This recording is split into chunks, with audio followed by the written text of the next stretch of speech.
Hello everyone, my name is Neil and welcome to our exam exercise walkthrough from esl-lounge.com. Today we're working through B2 first, multiple choice reading comprehension, exercise number FCE100. Let's start with number 1. What use for constellations is not mentioned in the opening paragraphs?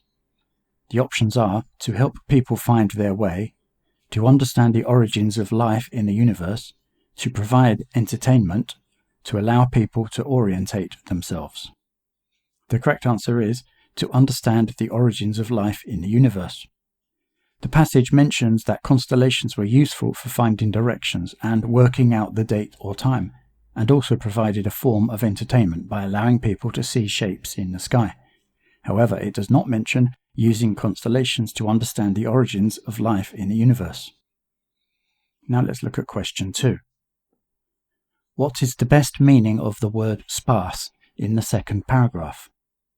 The options are rare, boring, painful, limited.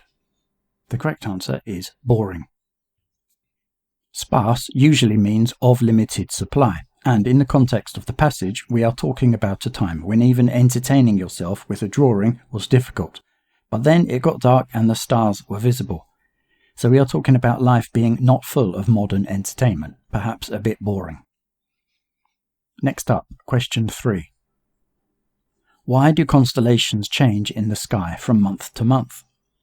The options are because of passing fashions, because of the weather, because of the Earth's movements, because stars are always moving. The correct answer is because of the Earth's movements.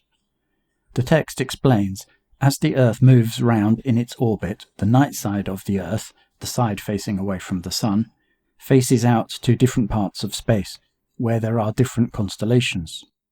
This means the changing view of constellations is due to the Earth's orbit around the Sun. On to question 4.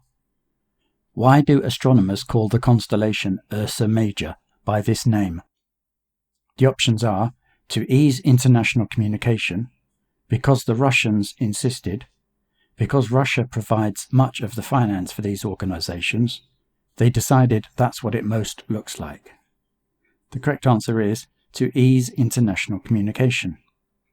The passage states, the only people who have decided on one set of names for the constellations are the astronomers.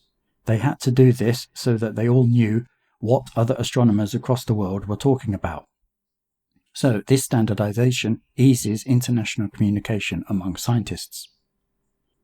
Next, question 5. What point is being made in the penultimate paragraph? The options are stars used to be closer together, the stars look different depending on where you are standing, you won't see stars well under streetlights, perspective makes stars seem closer. The correct answer is perspective makes stars seem closer. The passage describes how objects that are far apart, like a hand, a streetlight, the moon and the stars, can appear next to each other when viewed from a certain perspective, illustrating how perspective affects our perception of distance. And finally, question 6. Where would you most likely find this text? The options are a scholarly publication, a newspaper, a children's encyclopedia, a political leaflet. The correct answer is a children's encyclopedia. The tone and content of the passage, which explains constellations in a simple and engaging manner, is most suited to a children's encyclopedia. That's all for today from esl-lounge.com. Thanks for joining me. See you next time.